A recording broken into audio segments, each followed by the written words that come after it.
So many of the anxieties I experience day to day are highly correlated to what's going on in the world today, right now. Last week, what's going to happen in the next month.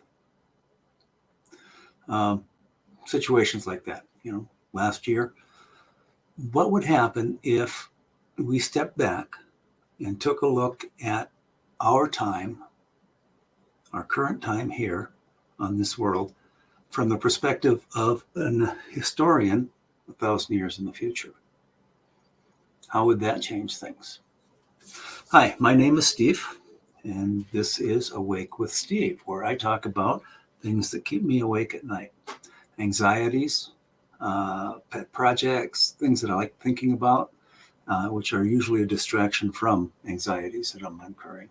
So, today's topic, I thought we'd take a look at a historical perspective of our time, what it would look like from a future historian. And we get caught up in all of this, and we've got this globalized economy, and we've got this happening, and we've got that happening. What was it like, if we think about it, what was it like at during the collapse of the late Bronze Age?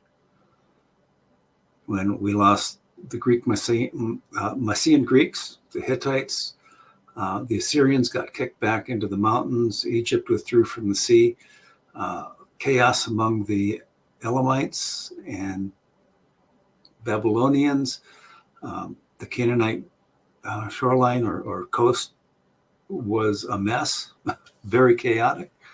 And then it all just the history disappeared. The writing, the texts, the records of what was going on disappeared, with the exception of Egypt. And they tended to editorialize, shall we say, on what was going on in the world. So what would happen if we looked at that in our time period? And not just right now, not just the last 10 years, but let's look at the last 100, 120 years. The world has been crazy, let's be honest here, over this period of time. So we go back, let's start World War I. I'm going to take my first initial comparison here, which is loss of empires. That's always dramatic, gets good headlines, right? So in World War I, we lost Tsarist Russia, we lost the Austro-Hungarian Empire, we lost the Ottomans. Okay, China was always kind of hit and miss. Warlords were coming and going there. Japan was busy kind of getting its stuff together, ready to become an imperial empire, if you will, for a short period of time. And then we go into World War II, I mean. Okay, after World War II, the British Empire fragmented, it collapsed. The French Empire collapsed. The German Empire, the Japanese Imperial Empire, the Soviet Union, and the US pretty much came out of that. And today, when we look around, Soviet Union is gone. The United States is withdrawing from the rest of the world. And if you talk to some people about China, they say demographic collapse. It's never going to get much bigger than it is now. It's not going to become a great power because it's going to run out of people. Japan, the industrial power that it became after World War II, is shrinking. They're running out of people. All of the great empires, all of the great economies or modern economies of the current world are running out of people. We have wars. The Russian Empire that survived the fall of the Soviet Union, this is probably their last war if you pay attention to some of the experts on this, because they simply will not have enough men to fight another war. Their demographic collapse is that fast, and they're killing them off even faster in their various wars. The United States, again, withdrawing from the world. China is going to fall in on itself. Our globalized economy, if you listen to some experts, is fragmenting. It's disappearing. We've got the Houthis charging tariffs to go through the Red Sea. Link in the a note in the description below. It's amazing the number of things that are just seem to be falling apart. So how are we different? We think we know what's going on in the world, but so did they. I think one of the things that they talk about is the bronze required tin and copper to be made, and it was a Bronze Age economy, so bronze was a big thing. They had access to copper from Cyprus and various other European sources and African sources. But tin, they had to go all the way up into the British Isles, or they had to go all the way over to Afghanistan to get tin. So the route to Afghanistan was cut off in the chaos. So they weren't able to manufacture bronze at the capacity that they used to. Was that kind of their money? They didn't have coinage. So did they lose, did their monetary system collapse? They had a series of natural disasters, earthquakes. They were in a major drought, which some are thinking it's going to be a more had a larger effect than we would have thought on the late Bronze Age. And they had a refugee problem, the Sea Peoples. And we kind of get the impression they're warriors coming from the West somewhere. But they didn't. They came with their families. They came to settle, take over property and settle.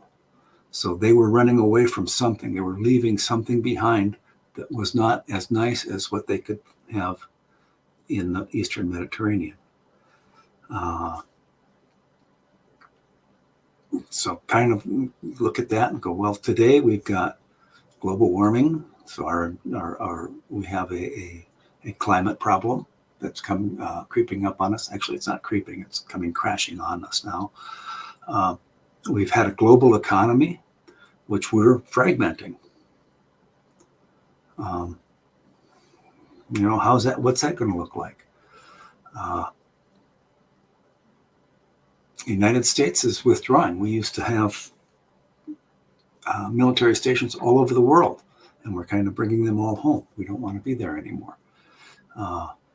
We're in a trade war with China. We're in a trade war with Russia, with Afghanistan. We're building a little network of our own to trade with, free trade zone partners, but it's no longer global. So what happens there? There are all these instances of comparison. The dollar. You've got people yelling all over the place, it's going to collapse, it's going to collapse. Well, we see no sign of that at this point. I think another weak point is the internet. How many businesses do you know that could function if the internet disappeared? A couple of local companies that I work with or that I contract with, they could maybe operate for a couple of days, maybe even a week on a paper system. But give them another 5 to 10 years, they're going to have their entire business in the cloud. They're not going to have any choice. If they want to be a part of the various networks that they need to be a part of in order to do their business for their vendors, their customers, etc., they will be in the cloud. So there's, you can really start worrying about some of this stuff. The anxiety can get rather overwhelming, but it's not.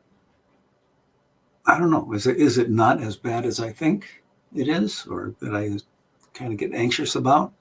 Do we know more than they knew back then? They were not stupid people. They were probably as smart as we are. So I'm thinking there's going to be at least 2 more videos on this topic. One will be looking in a little more detail, although still a high-level view of how our current times resemble the collapse of the late Bronze Age. And then I'm going to follow up, I think, with how we differ. What are the differences between our current state of affairs and the late Bronze Age? I think that will be even more enlightening. Again, do a little more research, come up with some facts, and we'll see what happens. See kind of where my anxieties lead me after that. So I'm linking several sources of books, basically books, affiliate links that I've read and I think might be useful if you want to look further into this. Also, a bunch of YouTube videos, just in case you have lots of time to peruse those. So that's enough for today. Tomorrow I will be back with a little more detailed, high level, is that an oxymoron? A different look at how our current times resemble the collapse of the late Bronze Age. So with that, see you. Have a good night.